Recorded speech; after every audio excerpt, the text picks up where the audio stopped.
Boa noite pessoal. A gente vai agora se preparar para iniciar mais uma live aqui do nosso Instituto José Berkenbrock. Hoje é muito especial. Enquanto a gente vai entrando, eu vou colocar aqui o nosso tema de hoje, né? Nós vamos falar hoje sobre a importância da atenção da conversa entre pais e filhos.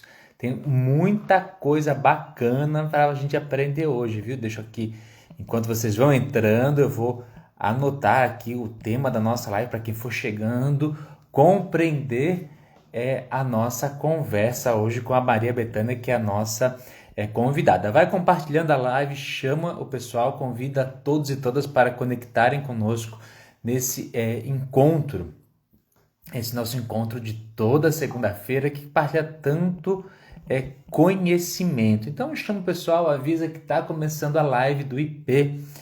Hoje a gente vai falar sobre a importância da conversa dos pais com os filhos, com a Maria Bethânia. Ela já está aqui conectada, é só o tempo de eu deixar aqui na nossa fixa o nosso tema da live, né? E nós vamos aprender muito, tem muita coisa bacana para a gente conversar nessa segunda-feira. E antes disso, quero dar aqui uns recadinhos também paroquiais. Pronto, está fixado. Antes de chamar aqui a Maria Bethânia, lembrar que o Instituto José Berkenbrock então oferece uma série de terapias, né, nesse tempo tão importante que a gente está falando de saúde mental, de saúde emocional.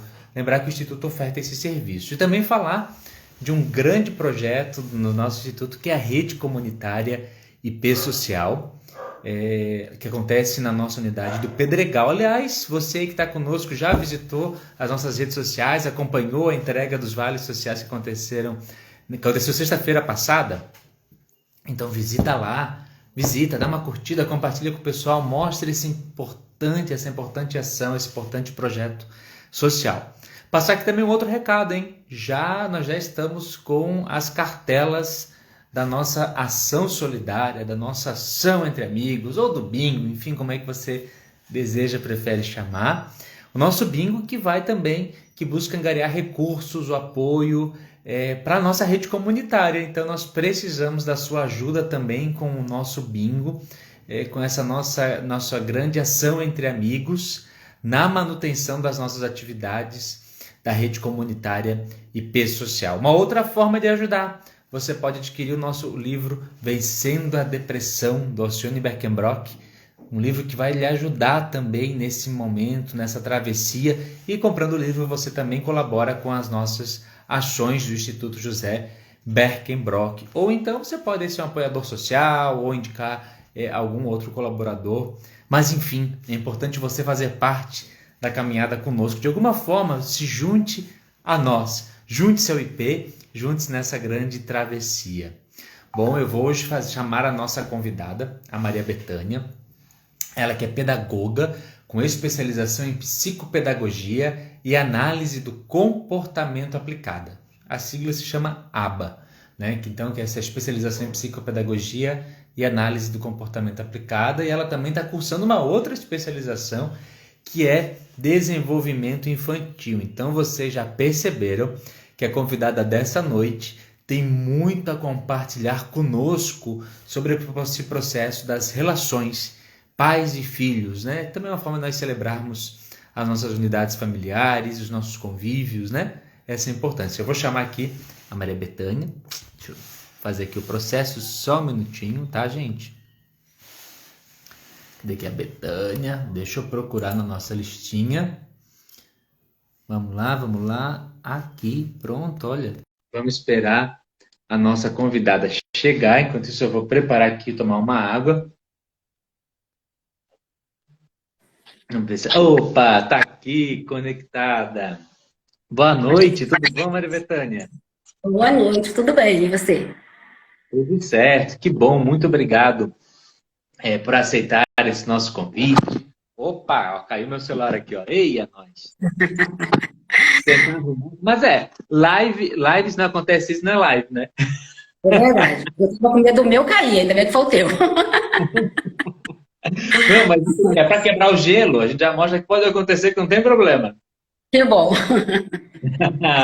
Olha que bom, seja muito bem-vindo. Obrigado por estar conosco nesses nossos encontros de toda segunda-feira, onde a gente compartilha as possibilidades que as pessoas têm ao encontrar no IP como esse espaço de suporte, esse espaço de apoio, né? E você é uma das integrantes desse time de mulheres e homens que dedica parte do seu tempo também para semear essas possibilidades. Então, muito obrigado pelo seu sim, viu? E eu que agradeço.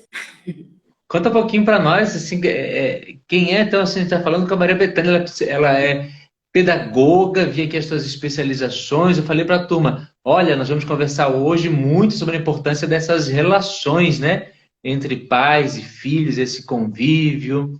Como é que é essa tua vivência profissional? Por que que tu escolheu esse caminho? Bem, eu sempre gostei, né, de trabalhar com criança. Não é à toa que eu tive 4 filhos, né? Olha, Então, esse meio infantil, assim, já desde pequena, é uma coisa que eu sonhava, em ser professora, né? Então, já me acompanha desde cedo, a minha vocação de cuidar, de acolher, né? Sempre trabalhei com crianças, não só também, né, na igreja, sempre trabalhei no Ministério Infantil, então, criança está no meu sangue, cuidar de criança, né? coisa boa. Cuidar de criança acho que é quando a gente tem acho que essa aposta de realmente de semear a transformação da sociedade pelas gerações que vão cuidar da gente no futuro, né? Exato, exato, com certeza. A gente estava conversando, e hoje também, mas quando a gente estava conversando semana passada, e tu compartilhou, e o tema que a gente divulgou, na verdade, né, um provérbio africano muito forte, e até compartilhava contigo que eu estava assistindo uma reportagem, e eu fiquei muito feliz quando eu vi que foi utilizado esse provérbio para explicar também, para falar da relação familiar. Mas antes de falar dessa história que eu assisti, queria te perguntar o porquê, o que significa esse provérbio para ti, que tu colocou como destaque da conversa dessa noite, que é um provérbio que fala o seguinte, é um provérbio africano. É preciso uma aldeia inteira para criar uma criança. O que isso quer dizer? Engraçado que quando a Patrícia me deu o tema, ela falou para mim, coloca um título nesse tema. E na hora me veio esse título, porque é o que eu estou vivendo agora. É a minha realidade agora, né? A gente tem a tendência de falar aquilo que você tem a vivência, né? E eu estou vivendo essa experiência agora, né? A minha filha teve um bebezinho, e o primeiro filho, né? Ela acabou vindo para cá com o marido, e aí a gente tá assim, uma aldeia para criar, né? Ele chora muito, então meu marido prepara água, eu vou preparando a roupinha, ela vai ninando ele, enquanto a gente prepara o banho, o meu filho vai ninando, é assim, a casa inteira em prol desse bebê. Aí eu lembrei desse provérbio e pensei, né? Vou botar esse título, porque é o que eu estou vivendo agora e é o que, né? Toda criança precisa. Porque não é só a família, né? Como eu te falei que a gente ia acabar abordando, né? Esse tema também para justificar esse tema, né? E afirmar isso que eu estou falando, que realmente precisa de uma equipe, né? O artigo lá o artigo, anotei aqui, 227 do ECA, ele diz que é o dever da família, da sociedade e do Estado, né? Assegurar a criança com absoluta prioridade o direito à vida. Então, é uma equipe, e ele coloca a família em primeiro lugar, a família e o Estado, né? A LDB, que é a Lei de Diretrizes e Bases da Educação, vem falando a mesma coisa, né? A educação é dever da família e do Estado. Então, ou seja, é um grupo, né? Uma série de pessoas para poder assegurar à criança esse direito do cuidado, do acolhimento, do direito à saúde, né? Então, foi por Ele, isso que eu ele, escolhi esse tema. esse provérbio ele é um chamado, né? Um chamado de que toda a sociedade tem o dever de olhar para a criança, né? E a gente vai percebendo nos fatos. Bom, eu não vou dizer que é nos últimos tempos, porque talvez é que agora acho que a gente tem mais acesso à informação, então também não vou ser ousado em usar essa expressão. Mas cada vez mais a gente tem acompanhado tantas violências contra as crianças, violências físicas, violências emocionais, violências quando não permitem o acesso, por exemplo, à comida ou acesso à educação, violências quando não tem acesso à moradia, violências também que chegam a tirar a própria vida das crianças. Então, tu traz esse provérbio para essa reflexão de hoje num momento, acho que muito propício, né? Que realmente Sim. comprova. Todos nós somos corresponsáveis uns pelos outros, mas em especial pelas nossas crianças, pelaquela geração que naquele momento está, de certa forma, mais fragilizada perante a realidade, né? Sim, não sabe se defender, né? Não sabe expressar ali, não sabe falar o seu sentimento, o que está acontecendo com ele, e precisa realmente dessa rede de apoio, né? É um vizinho, é um amigo, é a família, é a escola.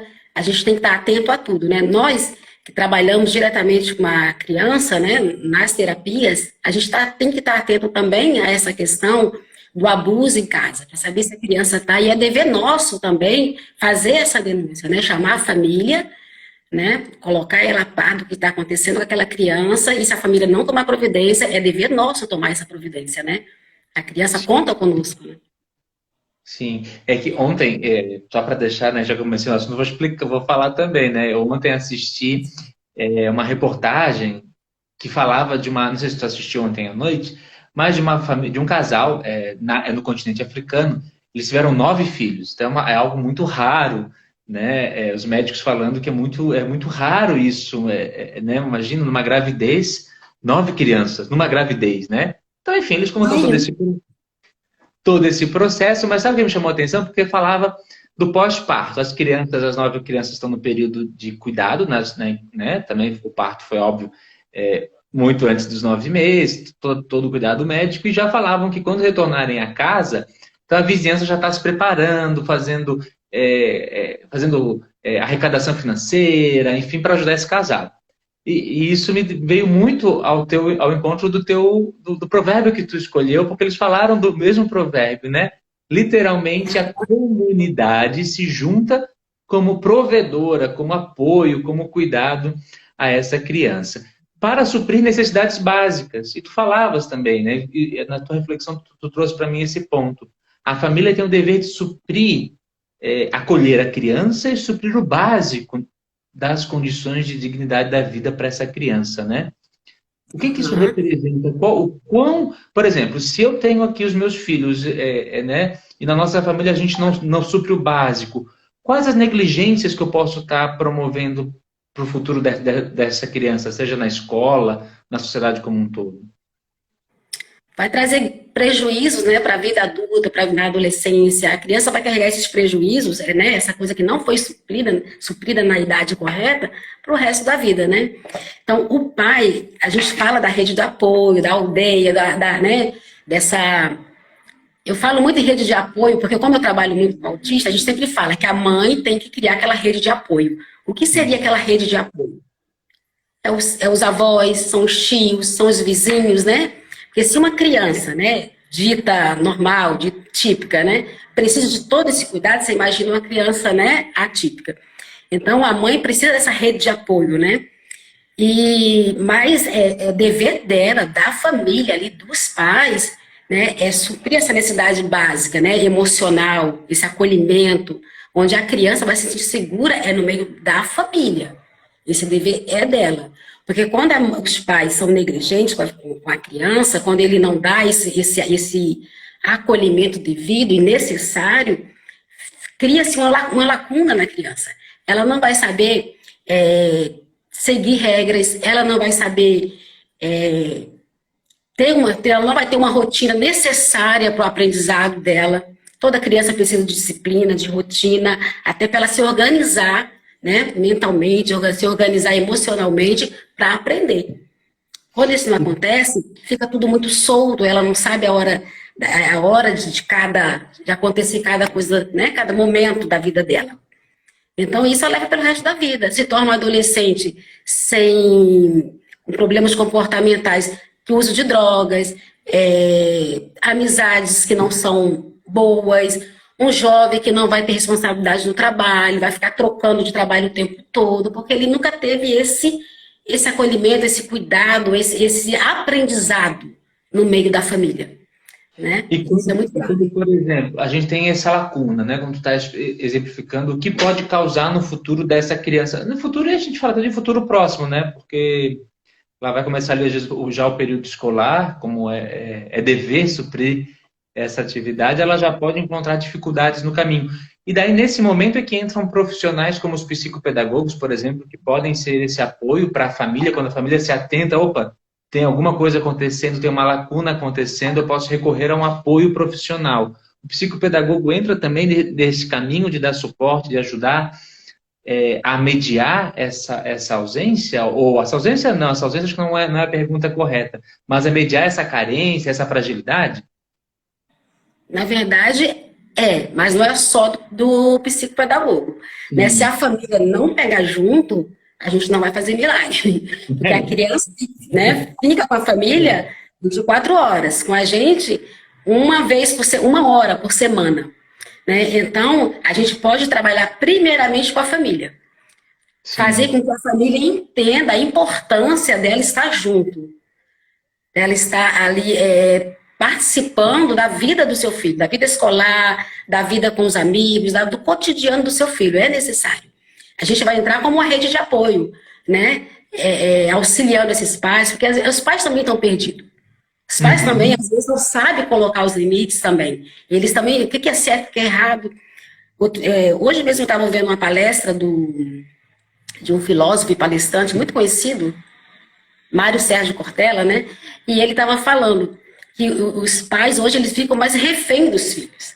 Às vezes até com medo de perder o amor do filho, acaba dando sim para tudo, não colocando os limites necessários. E confunde ali o que é pai, a autoridade de pai, com amizade. Hoje os pais querem ser amigos. Ah, eu sou meu amigo do meu filho. Ele quer falar a mesma linguagem, acho que isso é bacana e tal.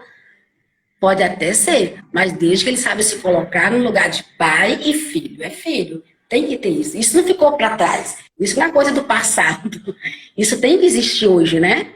E ele deu um exemplo Sim. muito bacana. Ele disse que quando ele era pequeno, eles iam no restaurante, o pai falava assim: senta aqui e pediam ali o cardápio. Hoje as crianças saem com o pai de 7, 8 anos, o pai fala assim: aonde você quer sentar? O que você quer comer? Você quer tomar banho agora? Que hora você vai tomar banho? Então, eles viram refém dos filhos. Até para que eles se sintam bacana, para que os filhos tenham aquele olhar deles, assim, meu pai é legal, meu pai é bacana, meu pai é isso. E tem medo de se colocar, né, de se impor como pai. E ele precisa disso, porque a criança precisa disso.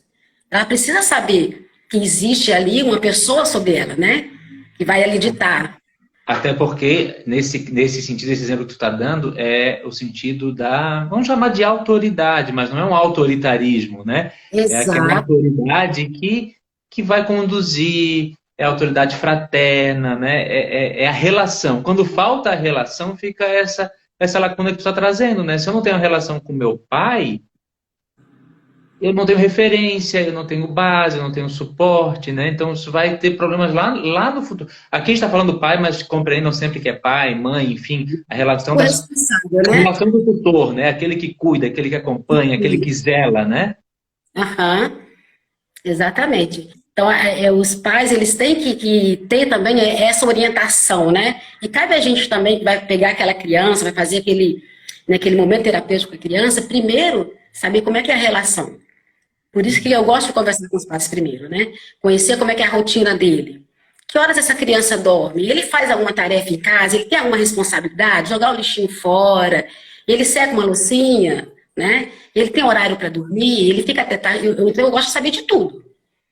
Então depois que eu faço aquela anamnese completa com a mãe, a gente conversa. Outro dia teve uma aqui que eu dei até pedi para que ela fizesse um diário, né? Que eu senti que a rotina dela com a criança estava bem complicada. Aí eu falei assim, você vai fazer um diário para mim. Desde a hora que ele acorda até a hora que ele dorme. Como é que é ali o cotidiano dele, que hora que ele acorda, como é que vocês fazem a refeição, tal. E aí ela me trouxe o diário e ela já sabia. Só em fazer o diário, ela já, pô, isso aqui não tá legal. Então já fez ela fazer uma auto-reflexão. Então quando ela me trouxe o diário, ela já me trouxe assim, olha, eu sei que não tá legal isso aqui. Acho que você vai brigar comigo. Eu estou trazendo um exemplo aqui, só deixa eu fazer um gancho para perguntar se a gente está interpretando correto quem está nos acompanhando. Deu um exemplo muito prático, muito legal. Se eu faço um diário, por exemplo, né? Quem aqui é pai, mãe, que está aqui nos acompanhando, se eu faço um diário lá de casa, como é que são as atividades, como é que estão as responsabilidades, os momentos de convívio, os momentos de lazer, os momentos de responsabilidade, porque nós somos integrais, a gente tem momento para tudo, né? Eu Sim. já vou conseguir perceber se o meu relacionamento está sendo sólido ou não, não é mesmo? Já é um primeiro ponto já para eu poder procurar essa rede de apoio. Eu não entendi a tua pergunta.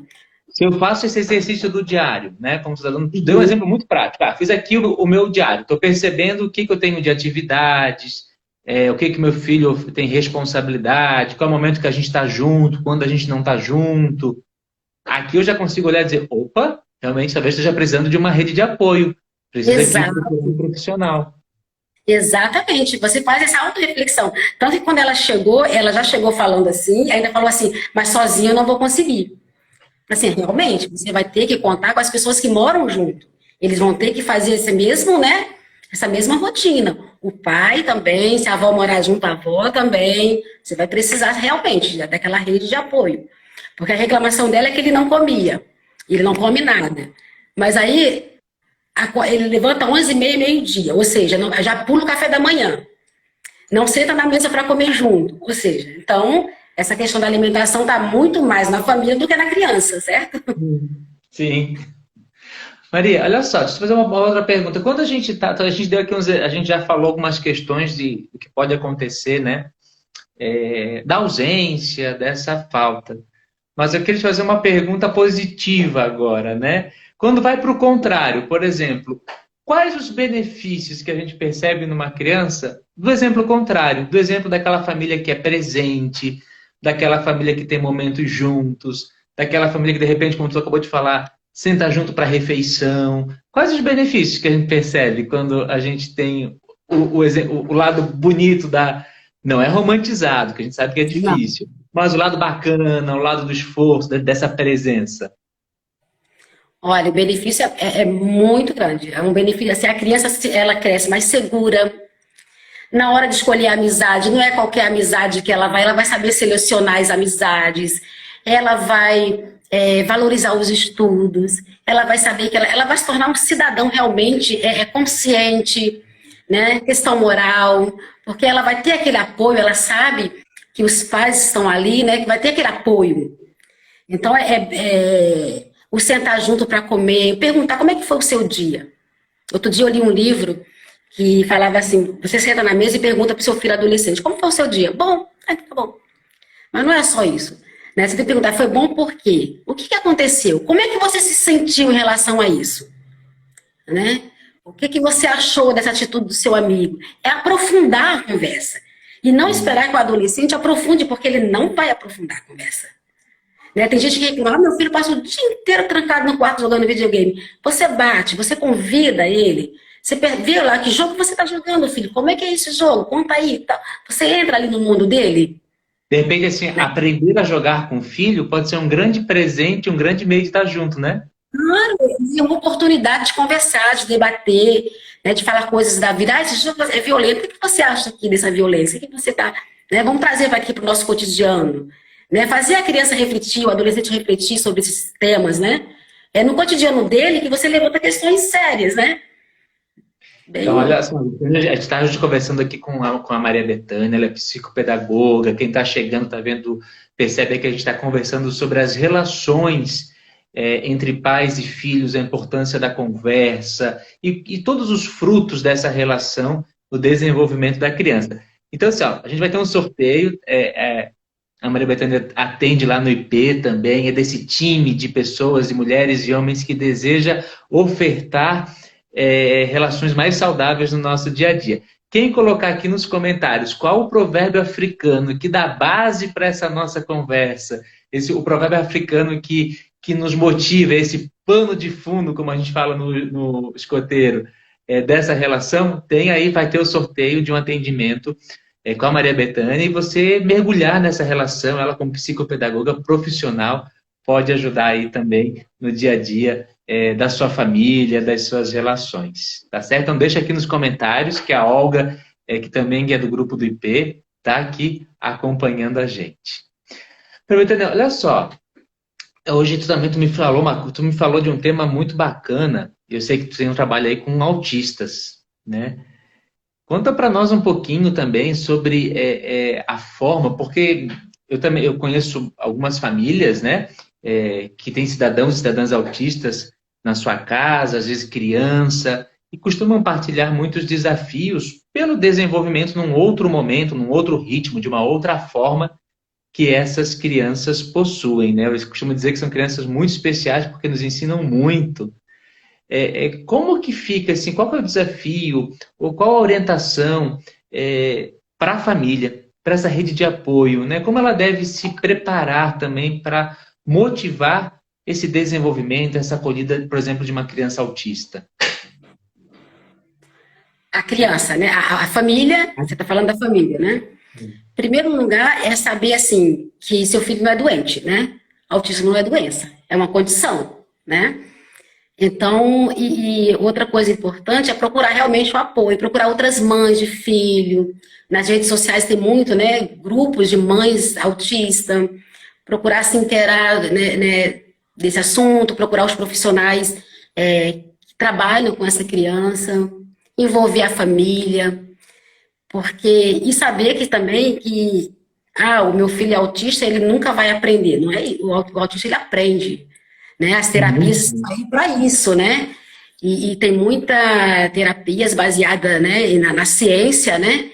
Que dá muito resultado. Seu filho pode falar, seu filho pode aprender a ler, seu filho pode aprender comportamentos adequados, né? Levando, eu sempre bato na tecla da intervenção precoce, né? Intervenção precoce, 1 ano e meio, 2, 3, até 4, 5 anos a gente chama de intervenção precoce. Depois disso, vai aprender? Vai, vai ser um processo bem mais longo, né? Quando a criança começa cedo, quando você já desconfia, você já procura um terapeuta, já procura uma pessoa, né? Um fono, uma psicóloga, porque tem mãe que fala assim, eu acho que meu filho é. O médico disse para voltar daqui a tanto tempo. O meu conselho é, não espere, esse médico está errado. Eu falo assim, sem medo de errar, o médico está errado. Hoje não existe mais isso. Vamos esperar daqui mais 6 meses para ver. Você está perdendo a oportunidade, está estimulando o seu filho. Porque se existe a queixa, a dúvida, é porque existe um atraso. Se Sim. existe um atraso, vamos correr atrás. Se mais tarde o laudo não é negativo, não é autista, mas você não perdeu nada, pelo contrário, você estimulou seu filho, você correu atrás daquele atraso. Né? Então, se há qualquer. Eu acho que é. Procura logo um pediatra, um neuropediatra, procura já as intervenções, porque é necessário. Quanto mais cedo, mais chance do seu filho se adequar, né? Mais chance do seu filho aprender a falar, a ler. Essa. Eu te fiz essa pergunta porque eu conheço muitas famílias. Aqui em São José existe um grupo chamado Conversando sobre Autismo também, sobre o tema, e os pais partilham muito o que tu acabou de falar. Busque logo, não espera, né? Como tu falou, procura outras famílias que estão vivendo também essa realidade. Vamos quebrar o preconceito, como tu falou. Não, o autismo não é doença, é uma condição, vai aprender num outro ritmo, mas vai aprender, e a gente tem talentos gigantes mundo afora, né? Mas, Maribel, tu falou de novo, olha só, a gente está voltando para um ponto que é o coração da nossa conversa. Tu falou assim, ao olhar, a primeiro olhar, a percepção da mãe, do pai, vá à frente, tome atitude. De novo, ou seja, tu tem falado para nós aqui a todo momento que esse cuidado passa pelo olhar sensível dos pais, né? O prestar atenção no seu filho. Esse é o ponto fundamental da boa relação para o desenvolvimento da criança? Com certeza, com certeza. Né? Porque quando a mãe chega no pediatra, no neuropediatra com a dúvida, esse pediatra ele tem que olhar, aquele olhar de acolhimento para essa mãe. Né? Porque eu sei, eu tenho uma sobrinha autista, né, que mora no Rio de Janeiro, e quando a minha irmã procurou o pediatra, ele falou para ela, mãe, você está vendo muito internet, é muito Google. Né? E minha irmã ficou mais 8 meses para depois ele dar o laudo de, né, que a criança tinha, e era nítido. Mas ele achou que, então, esse pediatra, ele não teve aquele olhar acolhedor para aquela queixa da mãe. A mãe fica com a criança 24 horas. Ela sabe o que dá de errado com o filho. Então vamos acolher, vamos investigar, vamos pesquisar. Será que é, mãe? Vamos fazer isso, vamos, né? Então a gente tem que realmente, os pediatras, eles têm que ter esse olhar e tá buscando mais conhecimento também nessa área, né? Porque eu vejo muita queixa das mães, que procurou e ele pediu para guardar, ou então disse que ela está vendo muito Google, olhando muito Google, né? Isso não deveria acontecer, né? Porque o olhar da mãe, quando ela chega a perceber alguma coisa, ela viu o filho do vizinho, ou o filho mais velho, percebe que a criança não está desenvolvendo dessa forma, né? E o autismo, desde cedo, aquela mãe que tem aquele olhar aguçado, que percebe o seu filho, a conhecer o seu filho, já na mamadinha, ali, a criança com 6, 7 meses, no mamar, ela já percebe. Né? Porque a criança, quando ela tem algum transtorno de desenvolvimento, já na mamada, a criança não consegue olhar olho no olho da mãe, ela não procura olhar da mãe, ela não procura olhar das pessoas, vai sim dos objetos, ela não tem aquele sorriso responsivo. Né? Você fala, você brinca com a criancinha, neném tinha mamãe, ela dá aquele sorriso. Se você brinca com seu filho está ali paradinho, olhando para outras coisas, tal, não tem esse olhar para você, esse sorriso responsivo, já liga o sinalzinho de alerta. Né? Pode não ser, lógico, não estou dizendo que é, mas já dá para acender ali uma luzinha. Vamos prestar atenção em outras coisas. E aquilo que falou, né? Não custa procurar o apoio. A Sim. Sandra Rodrigues já deu a resposta para ter um atendimento aqui com a Maria Bethânia. Ela já logo respondeu o nosso provérbio africano que hoje motiva a nossa conversa, que é preciso uma aldeia inteira para criar uma criança. Maria, e se essa criança está já numa idade que ela frequenta um ambiente educativo, a escola, a creche, enfim, né, esse espaço, essa comunidade educativa, é sempre bom, é sempre importante também que os pais mantenham um diálogo constante com a escola, né? Seja com o professor, com a professora do filho, com os profissionais que estão ao redor, para também ir tendo esse retorno de como é que está a vida da minha criança, do meu filho, da minha filha lá na escola, né? Para eu ter esses sinais e saber onde é que eu preciso atuar mais, como procurar outra hora um profissional, como dar passos diferentes. A gente está falando de uma rede mesmo, né? Sim, com certeza. Geralmente os professores, eles percebem primeiro, né? Assim, quando a criança... Hoje em dia mais não. Hoje em dia eu vejo assim muitas mães que quando a criança está com 1 ano e meio não começa a falar, porque a característica mais forte do autismo é a fala, né? A criança tem dificuldade na fala. Então, quando a criança com 1 ano e meio, 2, não está conseguindo, não fala, né? A mãe já acende o alerta, já leva. A mãe está ficando esperta, né? Hoje em dia tem muita informação, né? Mas antes, os professores que descobriam primeiro, né? Não só o autismo, mas o TDAH, a deficiência intelectual. Passa primeiro ali pela creche, pelos professores. Geralmente, eles procuram a mãe, né? Conversa com a mãe e pede, né? Para que a mãe procure um profissional. Então... Mas a gente também poderia dizer assim, claro, que eu fiz uma pergunta sobre o autismo, entrei, que eu sei que tu tens essa vivência importante, eu acho que era fundamental a gente trazer essa partilha aqui hoje também. Mas, Maria Bethânia, assim, acho que independente, né? Se meu filho também... tu usou a expressão correta que agora eu queria repetir. Mas, bom, digamos que ela não tem nenhuma condição diferenciada ou algum dos transtornos, enfim, né? Teoricamente, vamos chamar aqui, né? Uma criança dentro do padrão que a sociedade considera normal. Eu queria usar o termo correto, mas eu esqueci. Chama de típica e atípica. Certo. Então vamos supor que seu filho é uma criança atípica ou atípica, independente das duas condições. O escutar o profissional da escola também é sempre importante para o processo de desenvolvimento do filho e da filha, né? Sim, já foi comprovado que as crianças que tiram as melhores notas, as crianças que levam as tarefas, né, de casa, que levam feitos, que fazem os trabalhos, que são mais assíduos na escola, são aquelas crianças que os pais estão sempre na escola, participam das reuniões, em casa cobra dos filhos, né, manda recadinho na agenda, manda recadinho, porque você percebe que essa mãe está preocupada. Né? É sinal que aquela mãe cobra em casa, trabalha junto com a escola, tem que trabalhar junto. Isso é assim também, isso acontece no nosso grupo escoteiro também, sabia? Eu sou voluntário do grupo escoteiro que é ligado ao Instituto, ali na nossa unidade no Pedregal, e é bem assim, as famílias, o pai ou a mãe que participa da vida do grupo escoteiro com filhas, crianças têm um desenvolvimento tremendo. Mas, olha só, mas então, que sinais a família deve perceber para saber, por exemplo, se deve procurar um profissional, um psicopedagogo. Então, assim, eu estou lá na criação do meu filho, da minha filha, enfim, que sinais eu devo estar atento, assim, opa, será que o fulaninho não está precisando de um apoio? Será que eu devo procurar um psicopedagogo? Tem algum sinal que tu deixaria de dica? Que sugestões tu pode deixar aqui para quem está nos acompanhando para ficar atento? De repente, opa, acendeu o alerta, tá na hora de buscar ajuda. Falando da vida acadêmica, né, da criança, geralmente a professora percebe, aí chama a mãe. Mãe, ele não está acompanhando a turma, né? A mãe também, que é participativa, ela percebe, né? Quando a mãe joga só para a escola, ela deixa e culpa a escola, né? Culpa a escola pelo fracasso, tem muito isso também, né?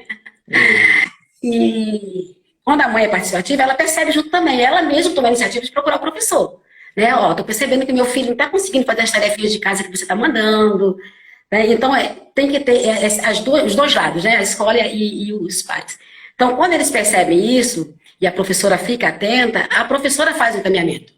Geralmente chama a pedagoga da escola, né? E a pedagoga da escola faz esse encaminhamento para a gente, né? Ou a própria mãe. Se ele não está acompanhando, de repente a criança não tem nenhum transtorno, está com uma dificuldade pontual. Ah, ele não está conseguindo essa matéria específica, mas vai bem na outra. De repente, só um reforço escolar, não precisa nem de uma psicopedagoga, faz um reforço escolar e ela foi. Né? Ou então ela vinha bem, de repente caiu a produção. O que aconteceu na família? Houve morte na família? Ela está com algum problema? Porque a criança também tem melancolia, a criança também tem depressão infantil. Né? Nesse caso, quando vem para a gente percebe que a criança não tem nenhum transtorno, né? Como TDAH, DI, que é apenas também pontual, a gente caminha para o psicólogo. Né? Ah, perdeu a avó, perdeu o pai. Então, isso está influenciando também no aprendizado dela na escola. Então, não é comigo. Então, eu vou fazer o encaminhamento com o psicólogo. Né? Compreender então, que a às gente vezes faz encaminhamentos.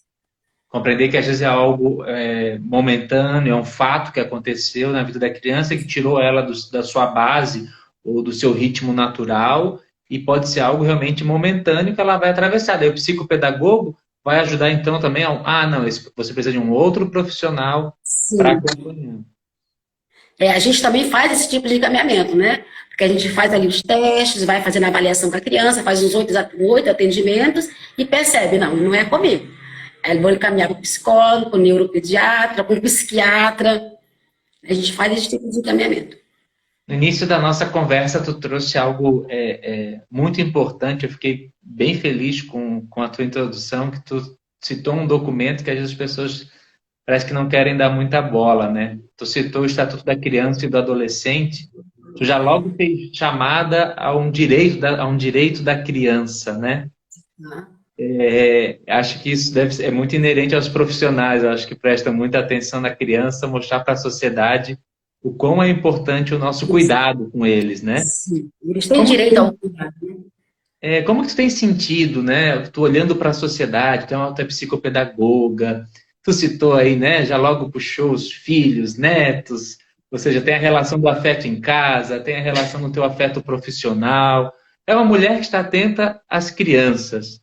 Como é que tu tem percebido o comportamento da sociedade com as crianças hoje em dia? Eu sou meio crítica, sabe? Eu acho assim, que a nossa sociedade ela é muito polarizada. Ela é muito assim, é muito mar e muita terra. Não existe aquele meio termo, né? Antes, a criança não tinha vez, ela não podia falar. A criança fica aí, cala a boca e não tem direito a nada. Né? Mas por que isso? Porque eu não quero e pronto, cala a boca. Hoje em dia, abriu-se demais. Tu pode tudo. Outra ponta. Oi?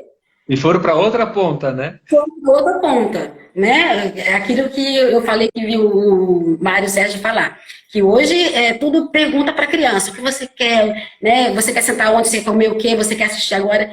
Então, houve uma polarização mesmo. Ou fica quieta, você não tem direito, ou você tem direito demais e não tem deveres nenhum. Né? Então, eu acho que hoje está nessa ponta, de que esqueceram, deram tanto direitos, esqueceram também de mostrar os deveres. Ou apresentar os direitos de uma forma errada, né? Porque às vezes a gente só abre e não mostra o caminho, também é um problema, porque daí a gente vai caminhar e tropeça, né? Porque não teve luz sobre aquele caminho, né? Exatamente. Uma coisa interessante, que eu vi nessa entrevista é que um rapaz perguntou para ele: como é que eu vou falar de ética para o meu filho se hoje você vê aí a política, não existe mais isso, né? Aí ele falou assim: tá, mas por que você acha que não existe? Porque pessoas não praticam, né? Não quer dizer que não existe, não quer dizer que seu filho também tem que praticar. Você tem que mostrar para ele: ó, existe isso, isso, e esse é o correto, esse é o comportamento correto. É você respeitar, né, os mais velhos, é você respeitar as regras da sociedade, é você não roubar, você não tirar o que não é seu. Existe esse aqui que fazem isso. Existem dois caminhos. Você tem que mostrar para ele: o correto é esse. Eu gostaria que você fizesse esse, porque esse você vai se dar bem. Esse aqui não, mas a escolha é sua. Né? Você tem que mostrar os dois lados. Né? Maria, tem uma frase que eu quero partilhar contigo, que é do fundador dos escoteiros, né? Robert Baden-Powell. Imagina, mais de 100 anos atrás. Mas tem uma frase dele que é muito forte, que a gente costuma sempre recorrer, que ele fala o seguinte: não existe educação mais eficaz do que o exemplo. Ou ele diz: a maior educação é o exemplo. Tu trazendo essa fala, me lembrou muito essa frase dele, esse ensinamento dele, né? A criança, ela busca as referências. E a primeira referência é dentro de casa, né? É onde ela vive. Então, exatamente. Eu digo que não tem mais ética na sociedade, mas se o meu comportamento é ético, eu vou ensinar o meu filho a ser ético. Exatamente. E a família tem esse poder, né? A família tem essa influência sobre os filhos. E você citou esse pensamento, né, desse que eu não conhecia, né? Que faz parte dos escoteiros, não é meu mundo, não é meu universo. Mas o Paulo Freire fala isso também. Ele fala assim: o discurso que eu faço do mundo tem que ser coerente com o meu estar no mundo. Então, o teu discurso, ele tem que estar compatível com a tua prática. Porque a criança, ela aprende por modelo. A criança aprende, né, por imitação. Não adianta você falar assim: come peixe, e você não gosta de peixe, você não come peixe.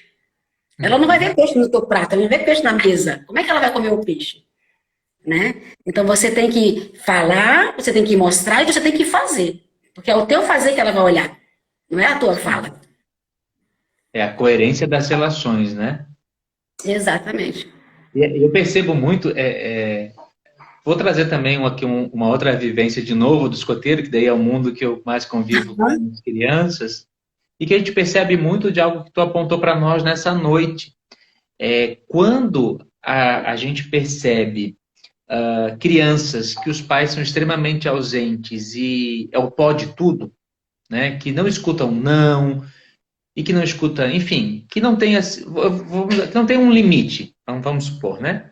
E quando eles estão lá conosco e que existe uma certa disciplina, um certo regramento, um certo meio para conviver, eu tenho meu compromisso com os meus colegas, eu tenho meu compromisso com o que eu devo executar. Quando a criança entra nessa realidade, a gente está lá, e às vezes chamando, puxando, geralmente são as crianças que mais grudam nos adultos voluntários, porque parece que é aquela ausência do adulto que estabelece, digamos, um regramento, um cotidiano.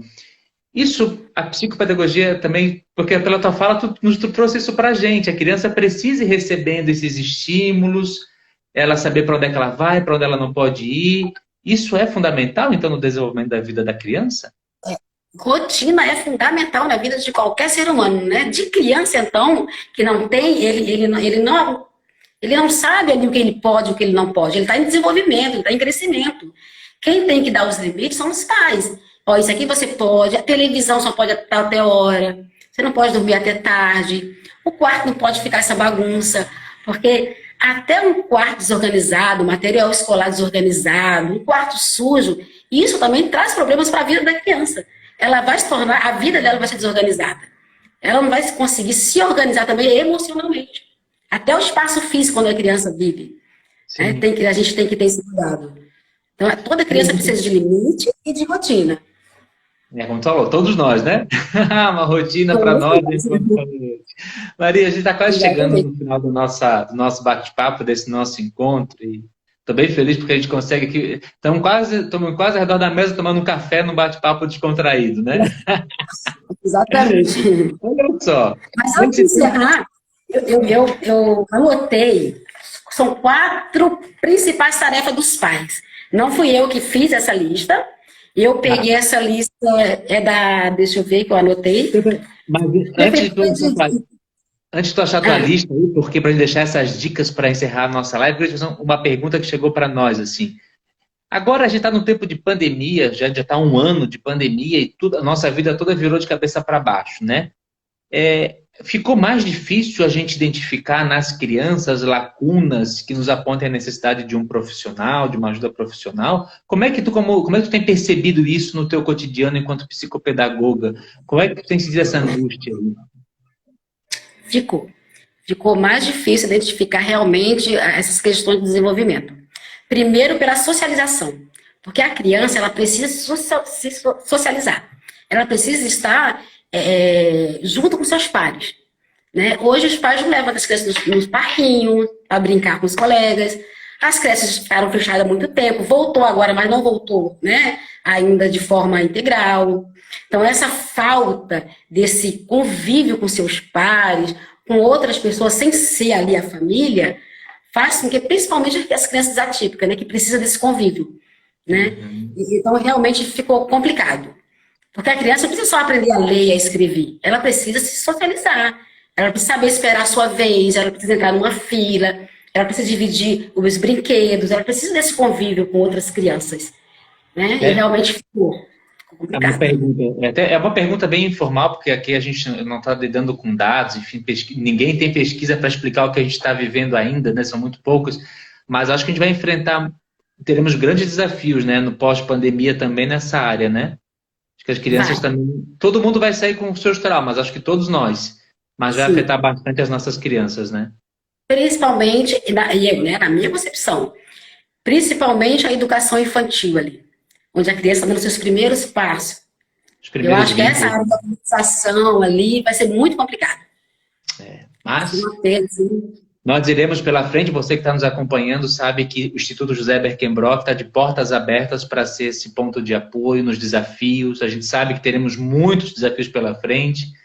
Não temos resposta para tudo, mas nós temos aqui o coração aberto e contando com mulheres e homens como a Maria Bethânia, que estão dispostos a ajudar. Maria, passa para nós, então, essas dicas, as tarefas aí para os pais que tu buscou. São 4 dicas que eu vou dar aqui, né? São principais tarefas dos pais que eu peguei lá.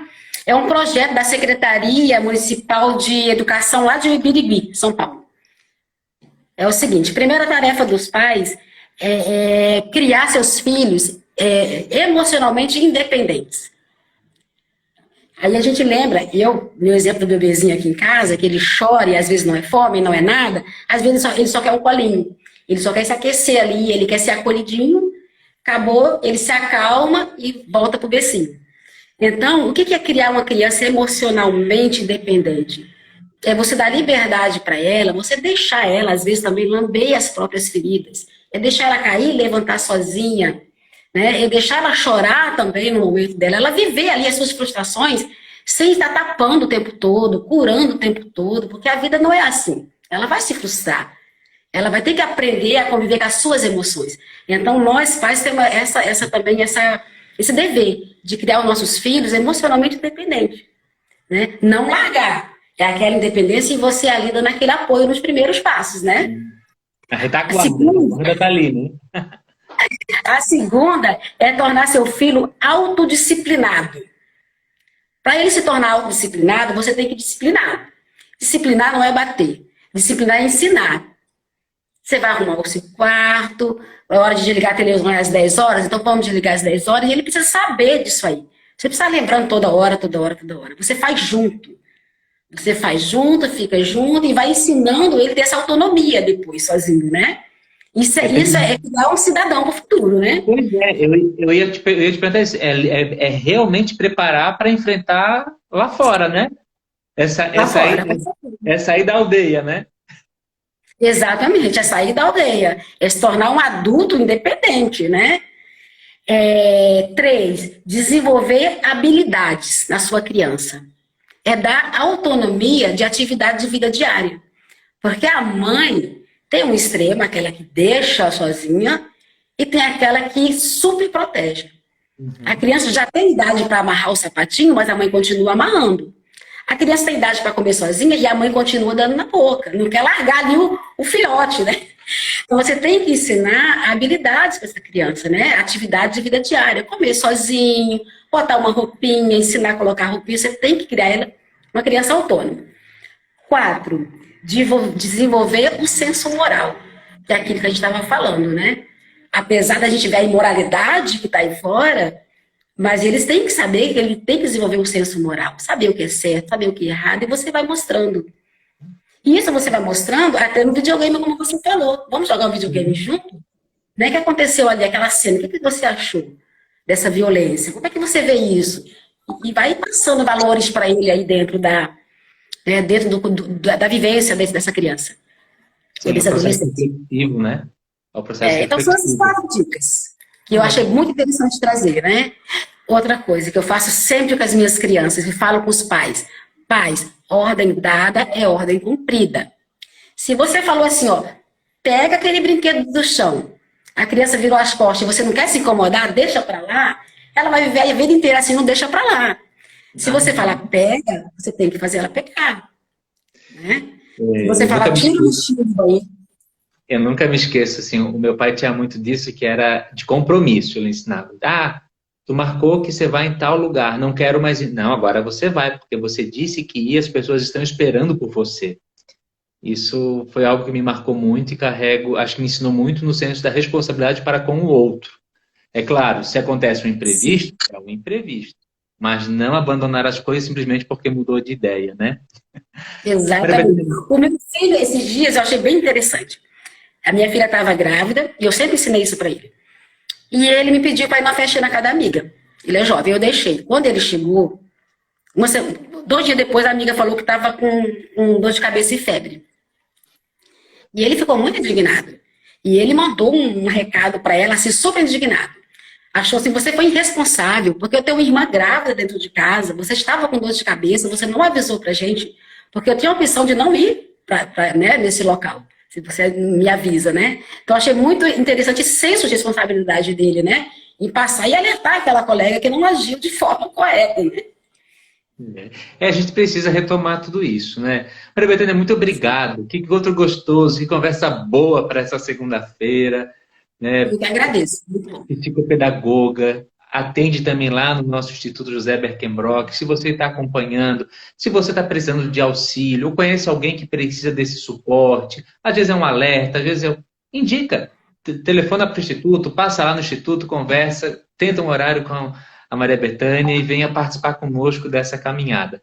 Muito obrigado pelo teu sim, obrigado pela tua partilha, obrigado pela tua forma tão didática e tão gostosa de nos apontar esse caminho do cuidado mútuo para com as nossas crianças. Né? Sejamos familiares ou não, mas sejamos todos uma rede de proteção. Muito obrigado, viu? Tá. Boa noite, pessoal. Estou sempre à disposição. Convidando, eu estou junto. Obrigado. Gente, participe conosco do Instituto José Berkenbrock, das nossas ações sociais, do projeto na área da saúde, na área do desenvolvimento humano e social. Enfim, temos muitas atividades e precisamos da sua ajuda para promover a dignidade humana para todas as pessoas. Contamos com cada um e com cada uma de vocês, viu? Maria Bethânia, um grande abraço, uma boa semana para todo mundo, pessoal. Tchau, tchau. Tchau, tchau.